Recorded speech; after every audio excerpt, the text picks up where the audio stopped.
hey. I think everything's working, I'm not sure. As always, I'm never sure how this works. Welcome to the Ask Me Anything stream for July 14th.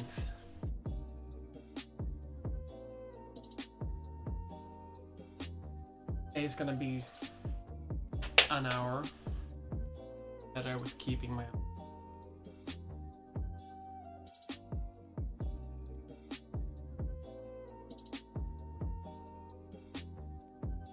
If you're new to the format, the way this works is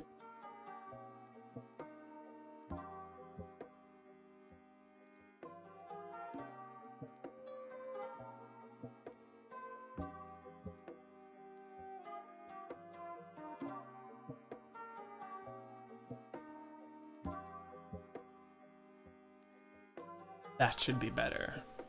I hope. I think.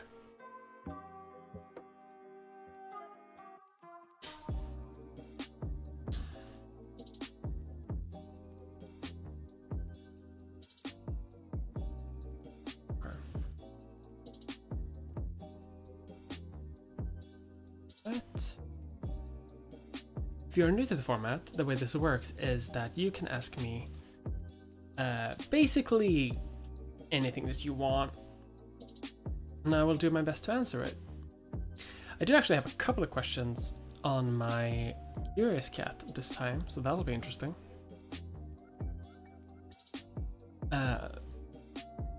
Hello Mia, how's it going? Well, I think I'm getting sick. My mood and energy has been bad lately, and also my throat is not very good, but we'll survive together.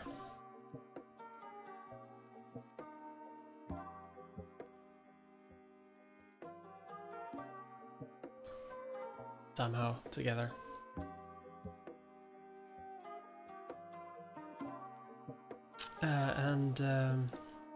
Yeah, I don't really have any updates or anything like big like that. It's been, yeah, next video is in the works.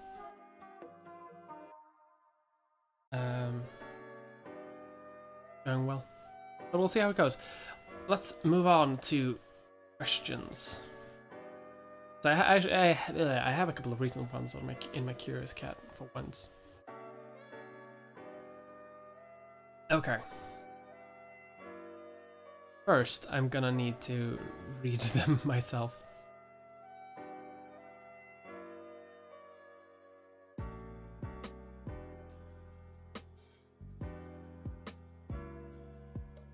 Okay. So here's a question, anonymous. Not trying to be creepy or rude, but it never fails to amaze me regarding your How to Pass as a Woman video, that beautiful women feel similarly or not, if not more tormented by beauty than their plainer compatriot. After I hear of your experience modeling and other girls I know who have left the modeling industry, I wonder whether you would still prefer the life of being traditionally beautiful, or has your opinion about beauty changed significantly after modeling? Asking for models who tell me they're so ugly as if from body dysmorphia. Well, modeling definitely made my body dysmorphia worse. Like 1000%. The more aware you become of beauty, the more flaws you find. So, like, would I prefer a life to be like traditionally beautiful? Like, yeah, I would. Yeah, I still would. I want to be pretty still. I think everyone does. It's just that the modeling industry and the fashion industry is raising the bar on what those terms mean. It means it makes it harder to do that.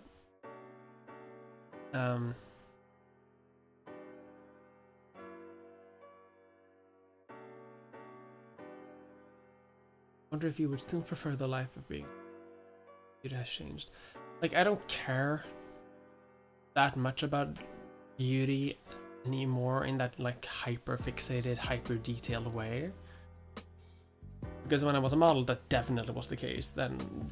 Then I would do like, you know, I would hyper focus on my nails, my eyebrows, my hair, my skin, my lips, my ears, like everything would be like hyper.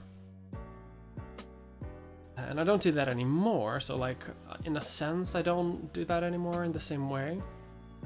Like I'm still pretty aware that people find me attractive. Like, I don't know. I think it's not to do with beauty as much as it has to do with just allowing people to be themselves physically,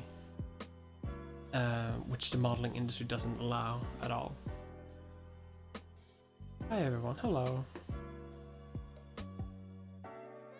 I think that's my answer to that. Oh, by the way, if you have any more questions outside of the ones I have on my Curious Cat, feel free to just ask them, and I will do my best to either answer them immediately or like after I'm done with a certain rant or something. I'm really sore throat. Holy Christ. That's a lot worse than I thought it was.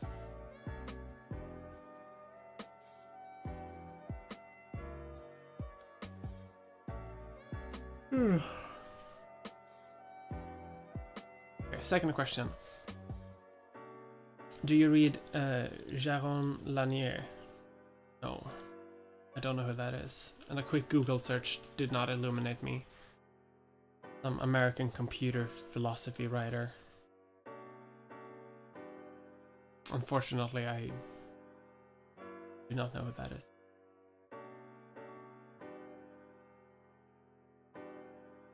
And I have not read any of his work. How's the response been to your newest video? It's been okay. It's probably my most shared video ever when it comes to like other big name YouTubers and other like creators and people with influence. But despite that, it didn't get the views that I was hoping for. Still got like, I think it's around 13,000 now after a week. And that's not bad, right? But like,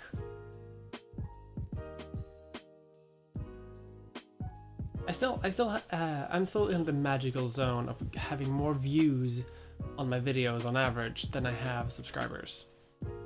And that's a good thing. That's a really good thing. It's a rare thing too. It's usually a sign of quality. It's usually a sign that people like share your videos to people who aren't necessarily my subscribers. But this, yeah, it hasn't been the same slam dunk as my previous two videos. They got a bit more views, but you know, it'll get there. It'll get there. Yeah, I'm currently working on just getting another recording space, because recording in here where I'm currently, which is my bedroom, is incredibly infuriating.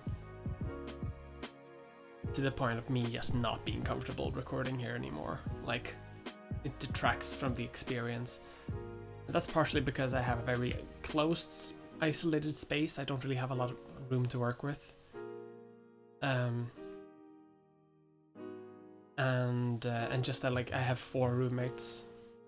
They're very noisy, and like if I'm in a really good mood and like I have great lighting and everything's done, everything's set, right? And I sit down to record, and like my friends do something in the living room or something, then I can't record, because that'll be picked up by the microphone and also throw me off balance. So sometimes on record I have to wait until like night, and I think that limits like how much I can do with my videos currently, because I'm working on a space though. Can't really afford to like rent a studio space, like a proper studio space, but I'm looking at a room which is basically just like a room. But if I get it, then I can record there. What process do you go through to find arguments to address in your videos? I try to like listen to the discourse about the topic that I do, And I try to imagine it from the perspective of someone who hasn't already formed an opinion on it. That not necessarily someone who has an opinion on it and doesn't agree with me. Like, I mean someone who is like kind of undecided on whatever issue that I do. So I try to, like, during the period when I try to like find adjacent information to whatever topic that I'm doing, I save that in like a big master folder on my computer. So for my last video, for example, every time I saw someone mentioning the concentration camps or like defending them or something, I would take a screenshot of that and save it in the folder. And then when I write scripts, what I do is I go through that folder. Like, obviously I try to find people arguing around the discourse too, and add that to the folder as well. And then when I write the script, I try to like condense what the discourse is about down to as few points as possible, without having too many specifics. Because I want to be pretty general about what I do.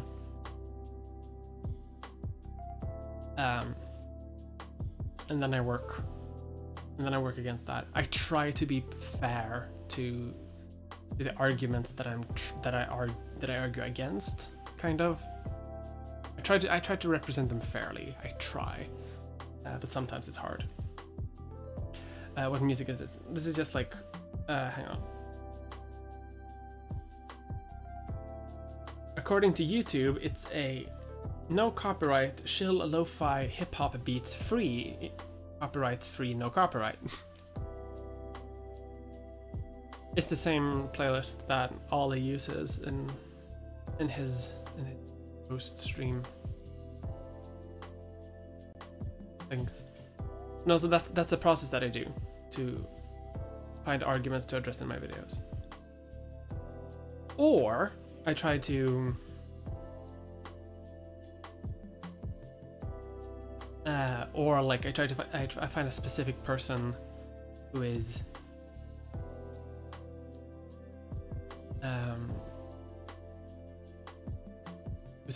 who's talking about something.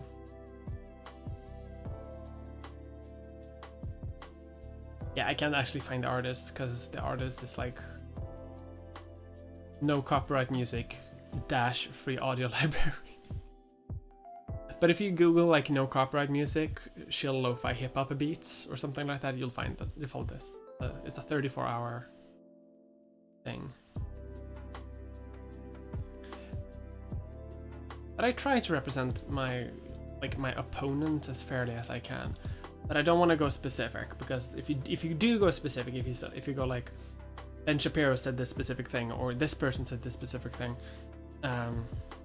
that opens you up to the bullshit defense of, well, you're taking it out of context.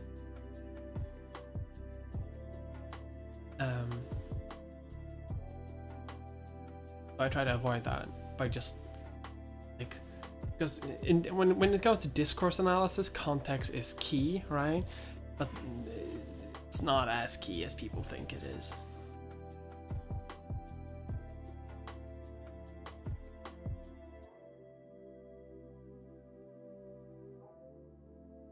Okay. Another question from Anonymous on My Curious Cat. What do you think of Twitch?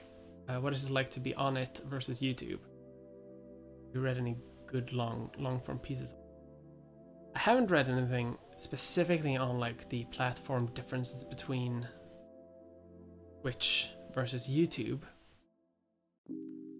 I have like I've gotten to know a couple of people who do the Destiny and Vosh shtick of, you know, streaming for 8 hours a day and having 3-hour-long debates with people and talking about nothing. And I've gotten to know a couple of people who do that, and I don't get it. Because I don't do that. The only thing I do on Twitch is like play Jackbox or like play a video game, which I haven't done in like ages. I keep saying that I want to do it, but I never do.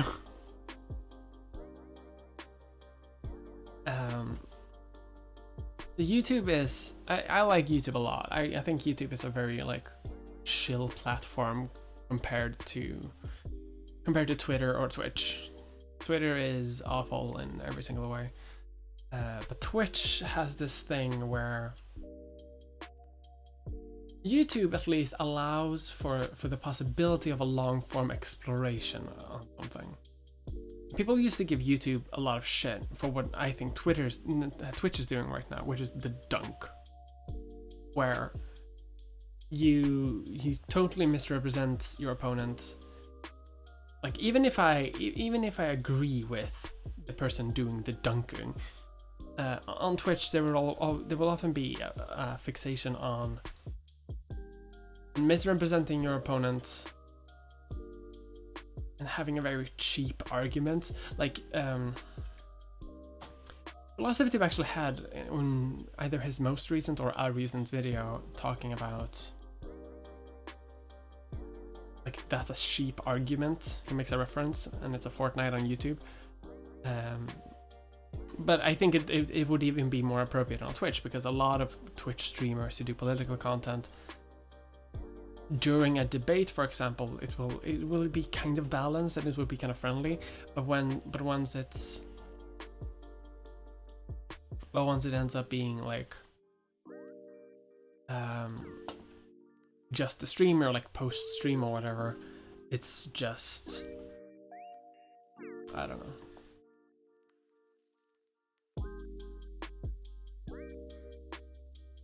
It's not constructive, I think is what I mean. Even the debates, even the debates that are like 2 hours long, they're not constructive. I've never seen a Twitch streamer do anything constructive. I've seen a lot of Twitch streamers do a lot of fun things. Like, I don't really watch Destiny anymore, but Destiny used to have like a lot of debates that are really fun, because it's fun to see like some outspoken Nazis being really, really bad at arguing. And that's really fun. But I think Twitch really excels at promoting this kind of like faux intelligence debate, the faux discussion that Ben Shapiro does, kind of, where it's like, it's easy to seem smart on Twitch if you do the political content. I don't get into gaming. But on YouTube, for example, like there's a lot of that too. Like, to be fair, like that happens, but there's at least a possibility of having like a long casual exploration into whatever it is that you're doing, whatever you're talking to, because it's not live, which allows you to have, you know, to edit in context, to like trim the fat, to try and like make it more neat. Including like you can do debates in that manner too. Very few people do that, but like a lot of people because a lot of people when they do debates they do them live, which is awful. But there's a really great video that Lindsay Ellis did. It's not a debate at all, really, but I think the format works, talking about like branding and a creator's relationship to their audience and parasocial relationships and stuff like that. And she talks to Hank Green in that video. And they have a conversation, and they do that, and not everything in that conversation is there. Same thing with Ollie and the interview about sex work, for example, with a sex worker. That's a conversation. That's something that's a constructive conversation, and that's not really possible on Twitch. Because if you were to do that, then every single thing in that conversation would be part of it, which means that it wouldn't be as digestible. And because it's live, it might not even like actually dig into the things that are important, because both sides would just be focused on trying to win over the audience.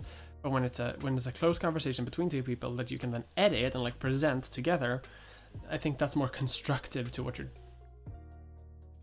That makes sense. I'm ranting. I don't like Twitch, that's what I'm saying. Outside of games, fun. Politics, no. Politics should barely even... I like YouTube for political content. I think that works, and I say that because I'm a YouTuber.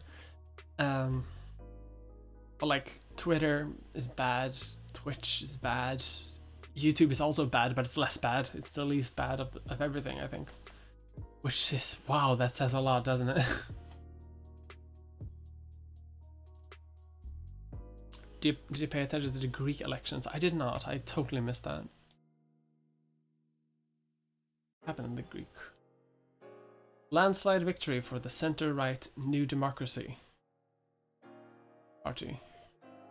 Center-right. Well, that's not great.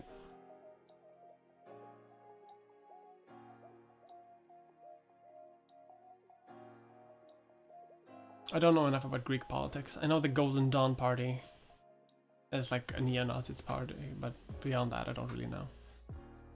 My voice is disappearing. I think I'm getting sick. Again. Fuck. Sorry if I'm a bit bitter, by the way. I have had a very stressful day. Couple of days. Anonymous asks, who is your favorite model from the 90s, if any? No. I don't have any favorite model from the 90s.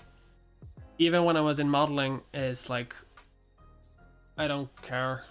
I didn't care. I barely cared about fashion brands when I was a model. I like Gucci, which... but I don't have a favorite model. Yeah, I mean, the favorite model that I even have would be Andrea Pejic, but that's just because she's trans, and she came out around the same time I did.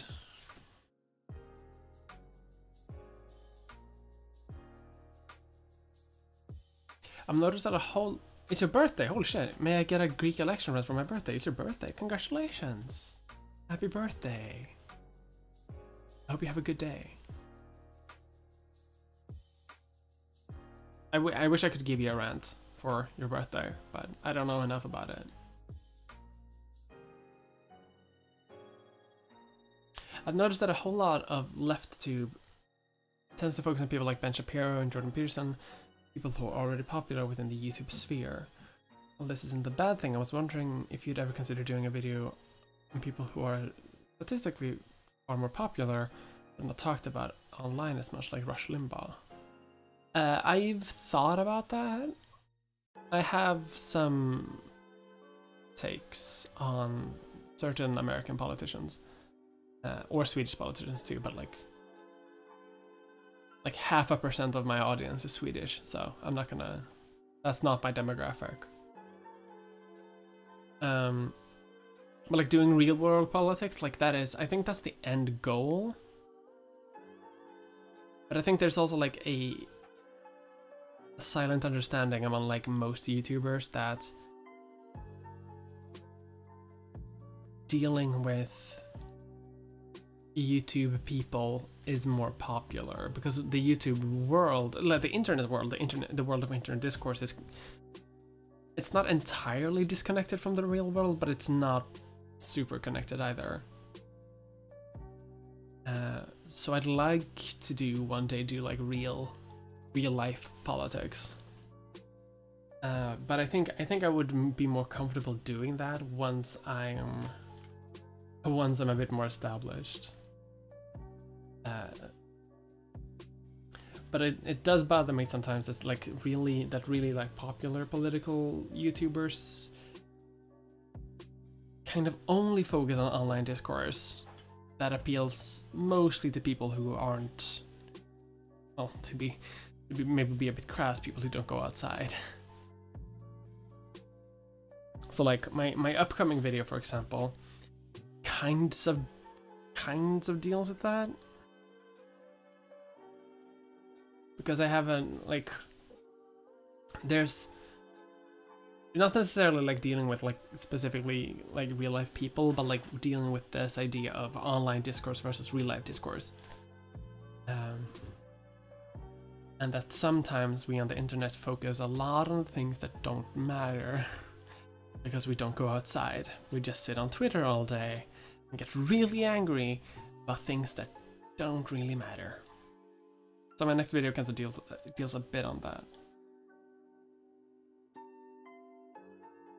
But you'll see what I mean when that's out.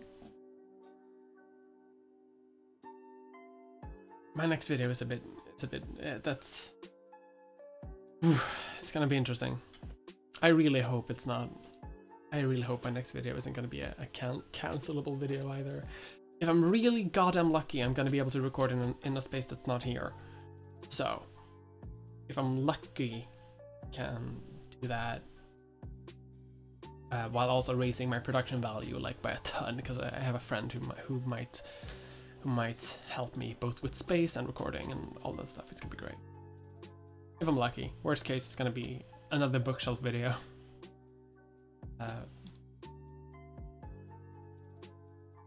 Realpolitik YouTube. I think, yeah. Keeping the topic a secret still. Well, it's not. There's the point of like keeping the topic a secret is just that so that people won't assume what I have to say before I say it, because people have a tendency of doing that. My voice, I'm gonna lose my voice. I think I might have to cut it early. It's starting to hurt. I've hydrated a lot today. Anyway, so that people won't like assume my opinions before I make them clear. With my upcoming topic, that's not really as much of a concern.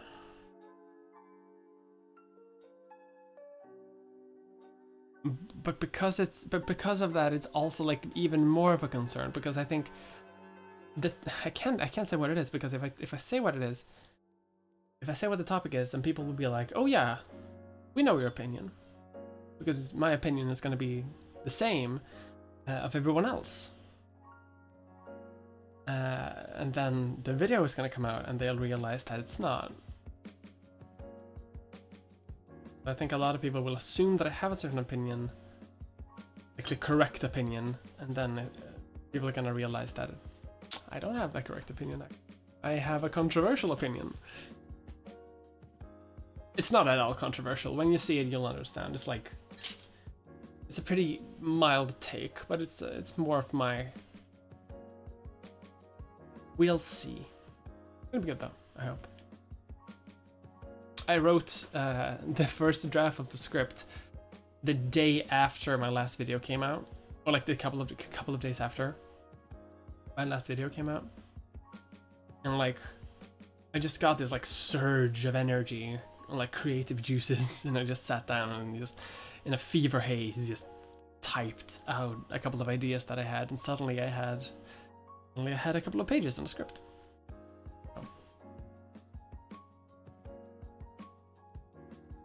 You need to take care of yourself. If you need to rest, stop the stream. Oh, I will, if I need to. I'm gonna move on to my, another question on Anonymous, who asks, who is an influential person or group of people in your intellectual or personal history?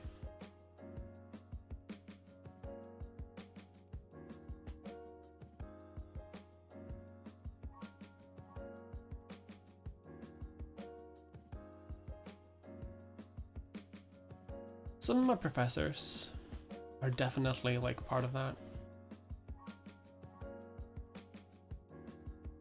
Because when I did, when I started doing like actual history research, some of my professors were like, they were pretty historically class woke. So I learned a lot from them.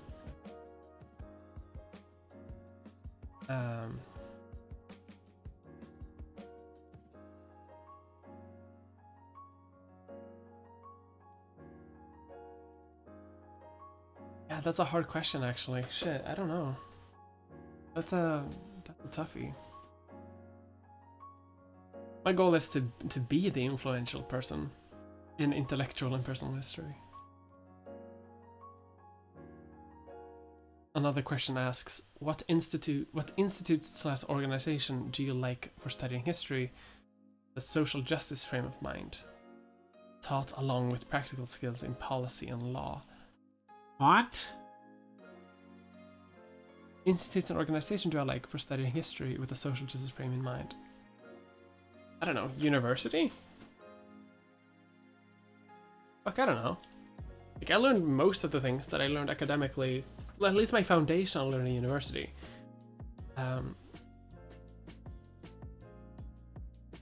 I think like a majority of it is like studying for my master's, and then beyond that it was like, oh well, cool, now I'm done. Yeah, because beyond that, like university gives you the tools for personal development in a way that is really understated. Because I think there's a view on university that you go to university and you learn a thing and then you leave and then you don't do anything more because you learned a thing. But university, at least what I did, was like it gives you a tool set and a way of thinking about the world that you use for your entire life. And when you do that, it influences your worldview. Like what institutes is like university, I think it's great. But I have no idea how American universities do it, because I live in socialist Sweden, so I could study for as long as I want for free. So I also took a bunch of like other courses. I studied a bit of astrophysics, I studied a bit of concept art, a bit of psychology, took a couple of stat classes. It was great. I think doing that, like getting us a well-rounded education, is pretty essential too. So like you can do your main thing, right? Because I did history with an even more specified thing of ideological history. But like just taking a couple of stat classes is really useful. Like it's really useful to just learn basic statistics. I think it's really useful, especially when I see politicians like blatantly misunderstanding how statistics work. Asking as a very online person, do you have any tips for getting started on real world things? I've looked at volunteer work, but I keep getting anxious and end up not doing anything. I think, so what I did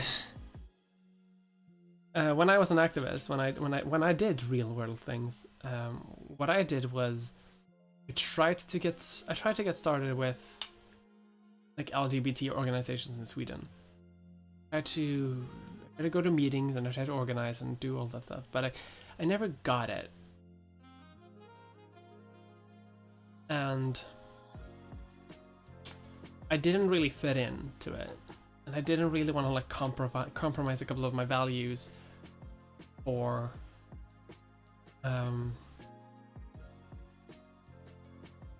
just to be included. So what I did was I just, like, me and a couple of friends, we like as a joke kind of started our own organization, but that snowballed into something. Like that became a thing. It died, unfortunately, because of infighting. But like during a significant portion of my life, that was pretty interesting. That was pretty cool and very useful. And it got me into doing more real world politics than I think anything really. Yeah, because we occupied a government building. We were invited to like do government surveys.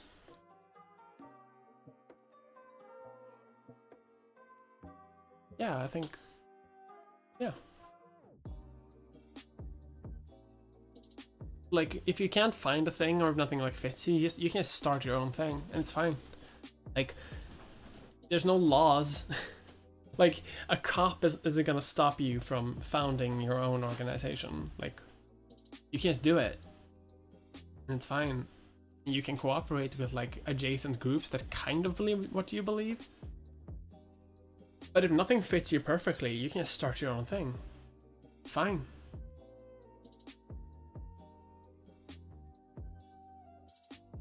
That's how I got into real world politics anyway. Until I burned out and started doing YouTube. Now I'm online. What's the most interesting thing you learned from astrophysics class? That I don't understand astrophysics. I didn't get it. I failed that class. Need sleep. Sorry. And then you took over a government building, which is to be the coolest thing ever. Yeah, I'm gonna do a video about that one day. Don't know how, what the topic will be, but I want to talk about it somehow.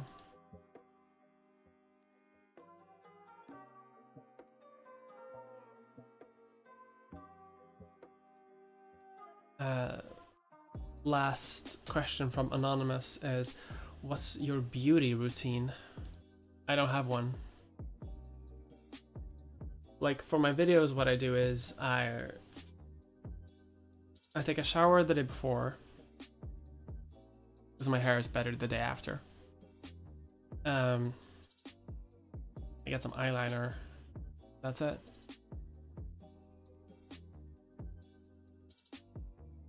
I don't really have a beauty routine. Like if I go out for a party or something, then I might have like some easy foundation on.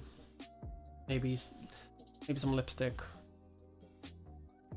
Like beyond that, I don't really do much. I brush my hair.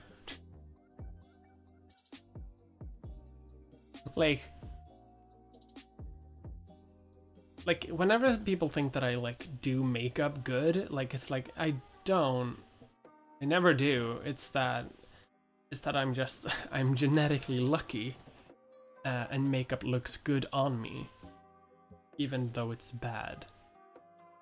Like I can do like bad eyeliner that doesn't work, and people will. I saw a couple of comments today that was like, "Oh my god, did she invent a new way to do eyeliner? It's so amazing." It's like it's not. Like I don't know how to do it. I'm just slobbering things on my face, seeing what sticks. Holy shit.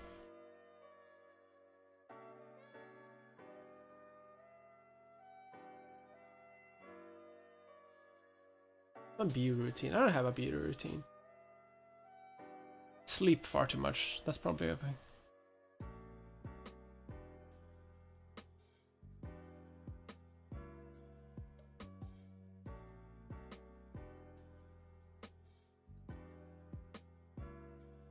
I got another question from Anonymous saying, I saw the tweets yesterday that you deleted now. Yeah, I do that. And I want to help out, but I'm an internet rando. Internet randos cause a lot of trouble for you. But is there anything apart from money or Patreon and likes and follows that can help you personally feel better? A sort of mirror to the bad randos. And a good rando do for you to make your day better instead of worse? I think just like be cool. Just treat me as a person. I think that's the best. Yeah, because I've tweeted a lot recently, the last couple of days, because I haven't been feeling great. Then I delete my tweets. I do that. Like how to be a good internet rando is just like just treating me as a person, you know? Like,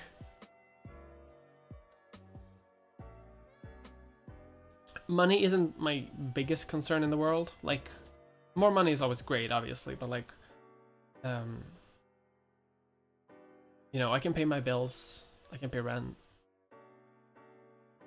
I'm not living an extremely comfortable life, but I'm living like comfortably enough that I don't have to be super scared that I won't be able to afford rent or food for the month anymore. That's really great. So beyond that, it's just like be cool, because I get a lot of randos who are just who like either comment on my stuff or reply to me on Twitter, where they like talk about me as if I don't read it. This started happening recently too. I think it has to do with like my follower count, and it's not common at all. But like I've never seen this before, where people will talk. Where people will talk about me as if I will never see it, as if I'm a brand, as if I get like thousands and thousands of DMs or thousands and thousands of notifications every minute, and I don't. Like, I get a lot now. Like I get a bit too much notifications on Twitter if I tweet. Keep up. But like I still read most of the things that I get. I still read almost all the comments. I read my emails, my DMs. Like I read that. When people reply to me, or when people tag me and stuff on Twitter and Instagram, I see that. And it kind of sucks that sometimes people just think they can do that, and that I either won't see it because I much of it, or that I won't care because I'm not a real person. I'm just a face on a screen. But I am a real person, and I think the best way to be a good rando is just to like treat me as if I'm a person. A lot of people don't.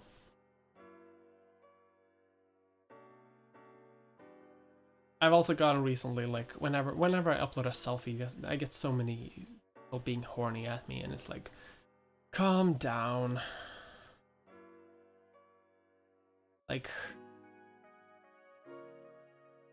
it's gonna be okay. Like, just calm down.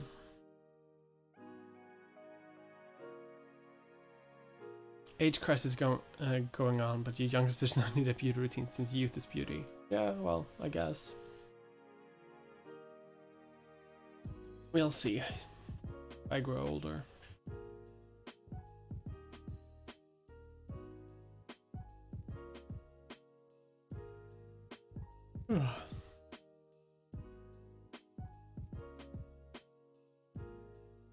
Okay, Jesus Christ. Let's do a couple of more questions, but I am gonna quit in a bit because my throat is... Because I haven't done that much today. I haven't talked that much, so I didn't know that I was gonna be like... I was gonna get a sore throat. I don't know why I got this. Yeah, I think I just getting sick again. Seems I get sick every month.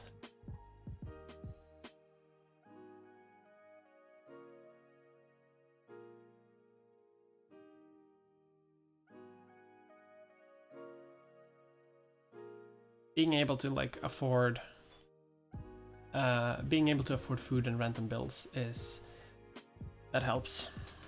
Being able to like go to bed at night knowing that I will be able to afford all the bills for the month, and probably next month, if payments go through as they should, is a good feeling. And if you follow me for a long time, you know that this time last year it was not like that. So when I say sick, I mean health, not health. Because health is really good. But health, not really. Is. What am I doing? We'll see.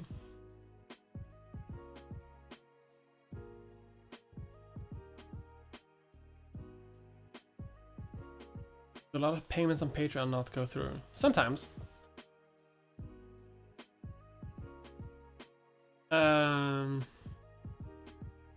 Sometimes it doesn't go through.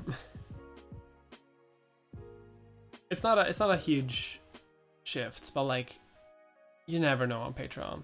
You never know how much money you're gonna make on Patreon. It's always like, it says like 770 bucks or whatever it is. but you know, the days before, you know, the day before payment is processed, there are people who change their subscription thing last second, and there are people who sometimes their card gets declined. And like, I don't blame anyone for not being able to pay. Like, if they can't afford to be my patron, they shouldn't be my patron. But so like, I never blame anyone for not being able to do it, but it is kind of surprising sometimes when it's like, because last month I remember being like, oh cool, I'm gonna make this amount of money, and then payments begin to process, and I was like, nope, oh, apparently not. Okay, well, nope. And then a week later, when all the payments are processed, it's maybe 5 to 10% less than you thought it would be. And then all the payment services, they take a cut. Then it has to be converted from dollars to Swedish krona. And that costs a little bit. So like, there's a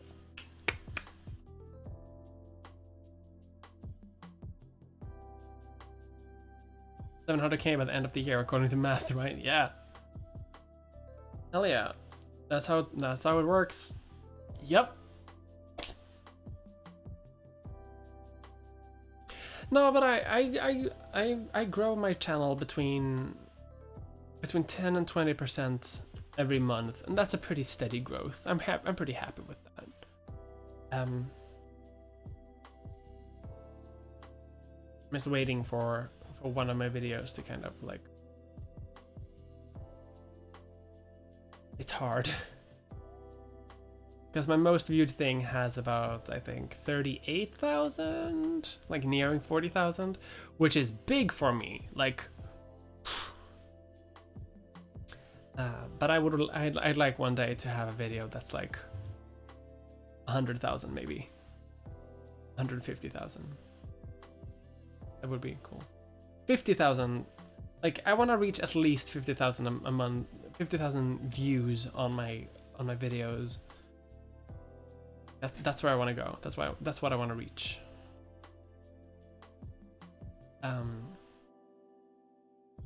But like, I can't really complain because like, the size of my YouTube channel compared to the size of my Patreon is like really good, because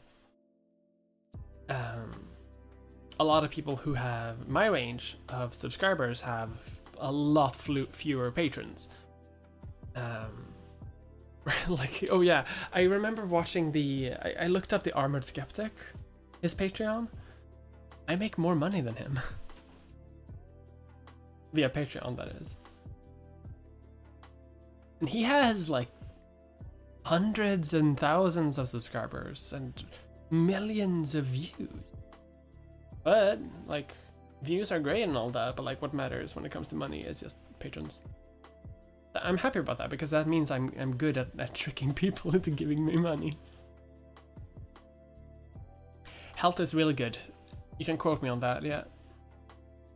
I almost forgot to add my new card on Patreon, but I still managed to pay like a day late. Hope you got that payment from me. Yeah, like, the thing it works is that if it doesn't go through the first payment, it just adds it to like an account on Patreon, and you get it the next month, so it's fine.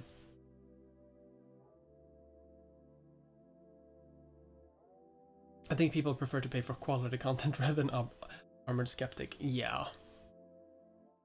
I don't know why. I was watching his response video to H-Bomber Guy just to see if it was as bad as I remember, and it was. Wow. Like, going into the skeptic sphere sometimes is interesting. I'm really looking forward to the day that I can make a video about it. I have a video on atheism soon coming. It's not this month, but like, it's this year, hopefully. That'll be interesting. There's some hot takes about the new atheist movement. Atheism plus. All of those things that people talk about. all of those things that I totally understand what they are. My phone, I dropped my phone. Oh well, let's see.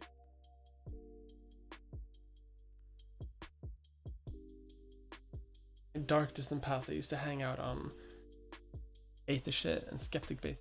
Am I now cancelled? No, I used to do that too. I used to be one of those like militant atheists that got really into like Richard Dawkins and the amazing.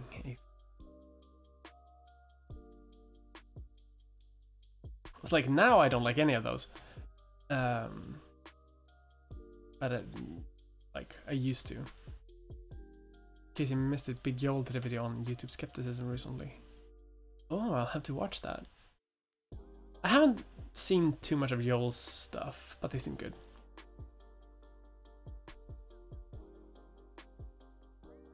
I'm really like out of touch with like most of left tube.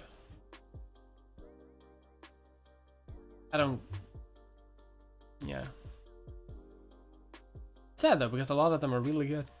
But I don't know, I don't watch that much YouTube.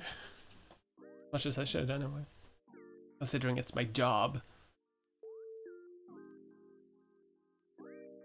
Big problem with atheist channel is that there's only so much content you can make there. Yeah, you can only say creationism is a bad theory so many times. How many videos can you do debunking the flood anatomy? Yeah, like, yeah. That's also one of the reasons why I don't want to, like, I don't want to, because when I started my YouTube channel, I didn't really want to brand myself as a history YouTube thing, or like a person who talks about like modern day politics but from a historic lens, or like whatever, because that limits me so much. Like I want to do videos on whatever I want to do,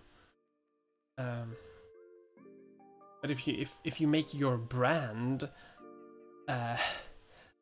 like atheism, like, yeah, it's not really the richest vein in the mine, so to say. Because I can make maybe one video on religion, and that's what I'm gonna do. And beyond that, it's like, well, I know I said what I was gonna say. Now I'm gonna do other things.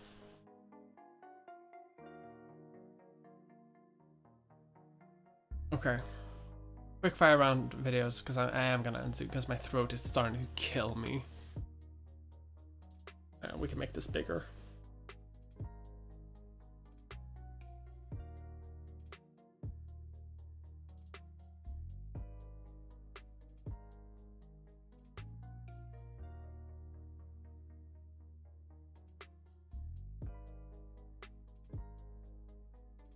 The Arbor Skeptic doesn't really do specifically atheist content anymore, right? Because a lot of the skeptics channels, they've just started being like skeptical of anything. Like some of them have gone into like flat eartherism. Steve Shives, I know, does a lot of like Star Trek stuff now. Like primarily Star Trek, I think. And then obviously we have all the feminist skeptics. Like, what do they do now? Now that atheism is out of fashion. Everyone's a pagan now.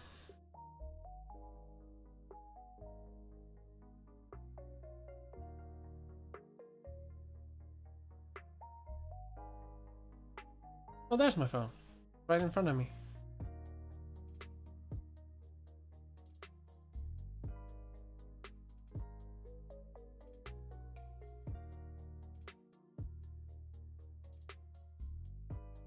Rebecca Watson talked about scientific videos. They're pretty good. Oh, that's cool. I'm always happy to like see people do positive content instead of like negative content.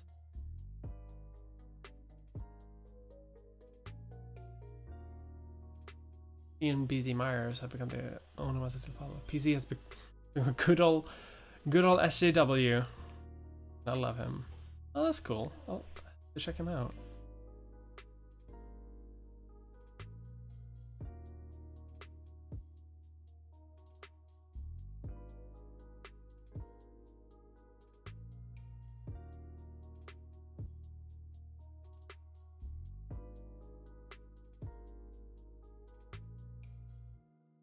Thunderfoot when he does science videos isn't too bad, but his science debunk videos are a bit cringy. Like everything that Thunderfoot does is a bit cringy, to be fair. Although to be fair, I haven't watched too much of Thunderfoot. I keep mixing him up with Sargon.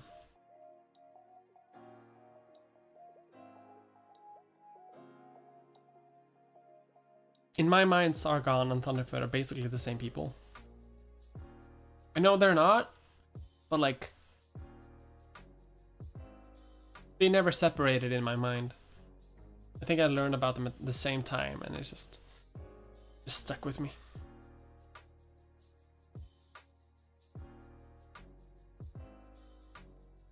Okay, final 3 minutes, then I actually have to go.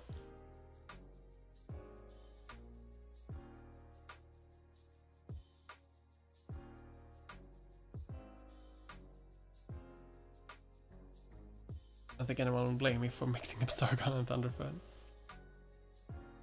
Thunder is a real scientist. Who's probably... Oh shit, has he? Skeptic community isn't that good at distinguishing their personalities. Like, most of my interaction with the Skeptic Sphere comes from H-Bomber Guy. Either from his videos or whenever I talk to him.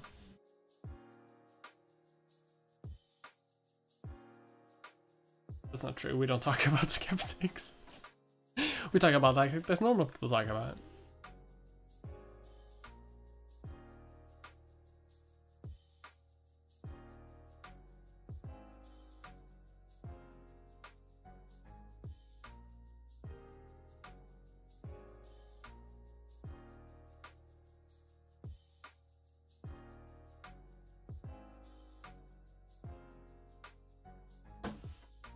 Oh god.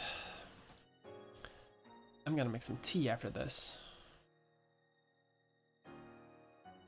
What do normal people talk about? I don't think I'm a normal person. Oh, well, you know, things that everyone talks about. YouTube sponsorships, ad revenue, call to action segments in videos. You know, normal stuff. I really need to get better with call to action stuff in my videos. I haven't asked people to subscribe or to support me on Patreon for a couple of videos now. I think that's partially because the subject has been like pretty serious, and so I don't want to do that, especially on my last one. Like, I don't want to be like at the end of my video on concentration camps like, support me on Patreon. Like, well, I don't want to do that. I also disabled monetization on that video because I don't want to. I would feel so awful if I made money from that. Like, Patreon is that's another thing, but like, it would feel so weird to have like ads on a video on concentration camps, especially since I know that like it's a non-zero chance for a like Trump 2020 advertisement or a campaign ad on that video in that case, which would be like, what the fuck? So, no monetization on that one.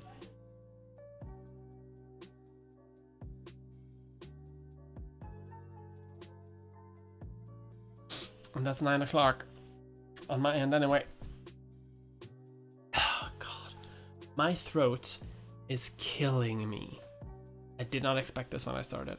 I do feel better now though, which is great, because when I started this stream I felt bad, but I don't anymore. So I'm gonna make some tea. I'm gonna eat a vanilla donut. Then I'm going to, I don't know, play a video game or watch some Netflix thing. Yeah, that's why I've been so tired. I'm sick.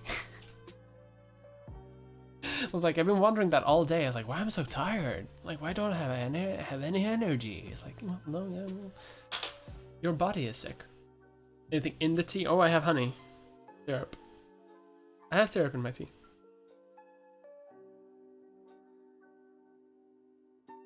No milk, though. God, no. Like some syrup. Chamomile tea and some syrup. Magnifique. Okay.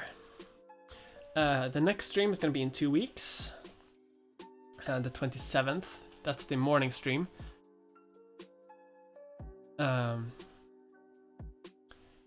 That'll be 9 o'clock my time. And the day after that, the 28th, that's going to be the hangout, which is public, so anyone can join. If I'm lucky, the next video is going to be out before that, but I don't think so. We'll see. It all depends on like if I can get the shooting location that I want to do, because I want to do a thing. I have an idea. I want to be cool. I want to be like, I want to raise my production values, and if I can't do that, it's gonna take longer. I can't do that. Well, then I can shoot here, and won't be as well as I want it to be, but you do what you can. One day when I can afford a proper ass studio space, or if I ever visit like London or something, that I can visit their studio space. But for now, yeah. Good morning, Lauren. I'm about to quit. So yeah, next stream is gonna be then. Yeah, the schedule is on Patreon. I'm on Twitter. You can see stuff there too. Schedule is supposed to be public, so anyone can see that. And if anyone has any questions, they can always DM me on Patreon, and I'll answer, unless I'm sick. Okay, I'm gonna go. Bye.